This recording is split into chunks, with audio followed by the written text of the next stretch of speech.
এক ঝড়ের রাতে আমি আমার সমুদ্রের ধারের ঘরে বসেছিলাম। হঠাৎ দেখলাম একটা পালতোলা নৌকো দ্রুত আমার দিকে এগিয়ে আসছে। খানিক বাদে নৌকো তীরে এসে ভিড়ল। চারজন নৌকো থেকে নেমে একটা বাক্স নিয়ে আমার দিকে এগোতে থাকলো। পঞ্চমজন ধীরে সুস্থে এগিয়ে এসে জানালো, আমি ক্যাপ্টেন অ্যান্ড্রুজ। 3 দিন আগে বাক্সের মধ্যে ওই ভদ্রলোক আমার জাহাজে আসেন। ওনার নির্দেশ মতোই আমি কাজ করছি। বাক্সের মধ্যে লোক? আমি অবাক হয়ে জিজ্ঞাসা করলাম। ক্যাপ্টেন ও তার লোকেরা আমার কথার কোনো উত্তর না দিয়ে ফের তাদের নৌকোয় ফিরে গেল। আমি ভয়ে ভয়ে বাক্সের দিকে এগিয়ে গেলাম। বাক্সে তালা দেওয়া নেই। ঢাকা খুলতেই এক অদ্ভুত দৃশ্যে আমার শরীর ভয়ে শিউরে উঠল।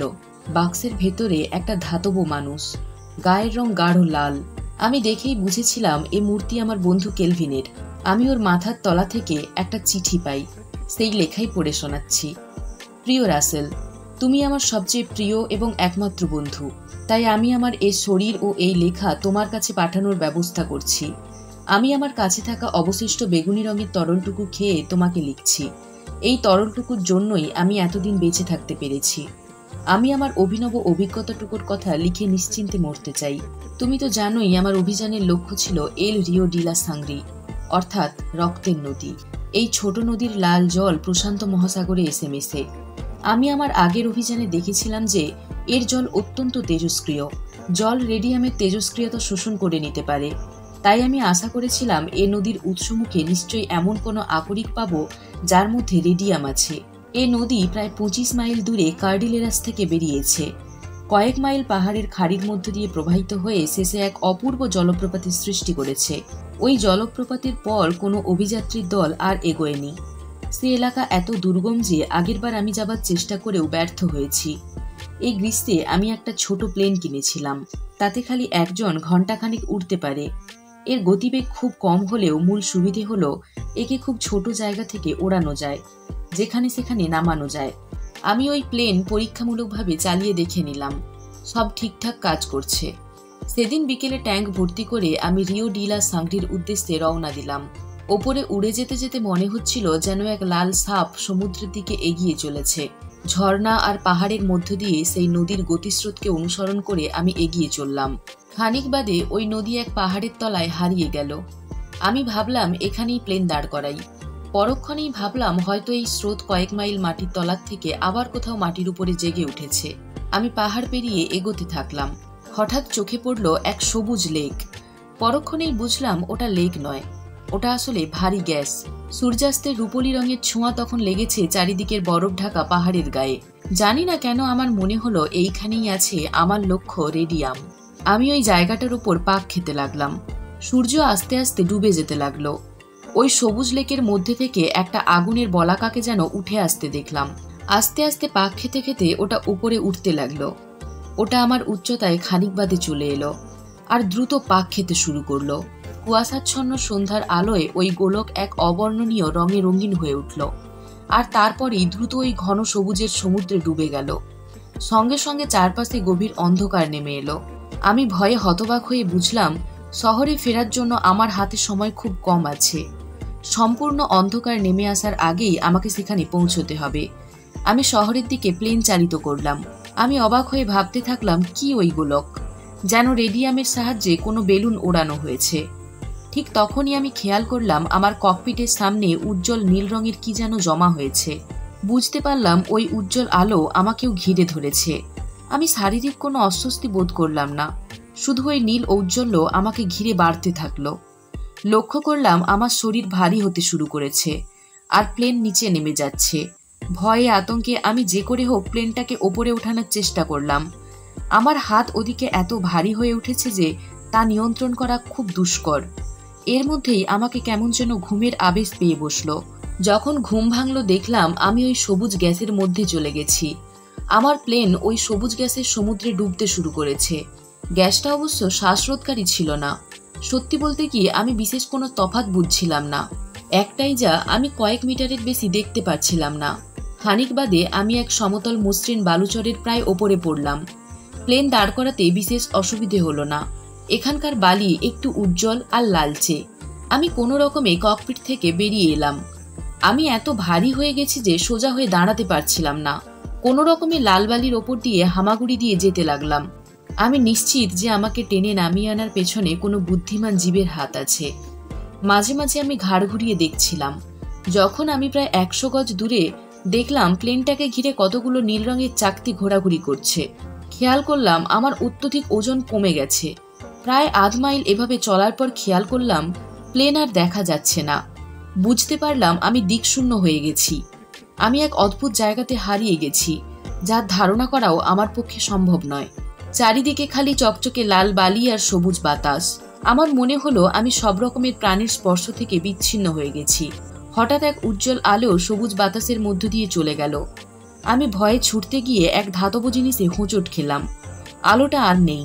প্রথমে ধাতব প্রতিমূর্তি ভেবেছিলাম, পরে দেখে বুঝলাম এত নিপুণ কোনো কারিগরি হতে পারে না। এ যেন জ্যান্ত ঈগলকে কোনো অজানা ধাতুতে পরিণত করা হয়েছে। আমার মনে হলো প্রচুর পরিমাণে রেডিয়ামের উপস্থিতি এর কারণ।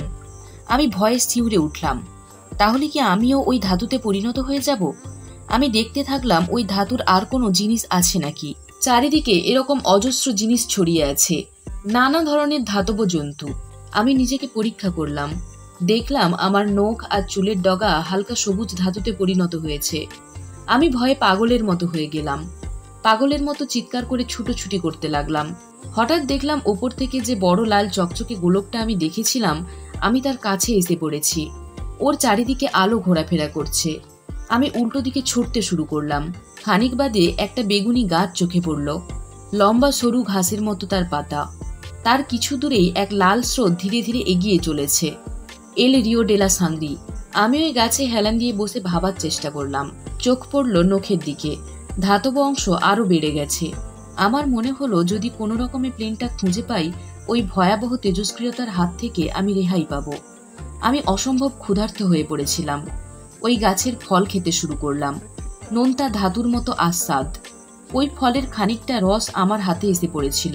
অবাক হয়ে দেখলাম যে অংশে ওই রস পড়েছে সেখানকার ধাতব ধর্ম চলে গেছে।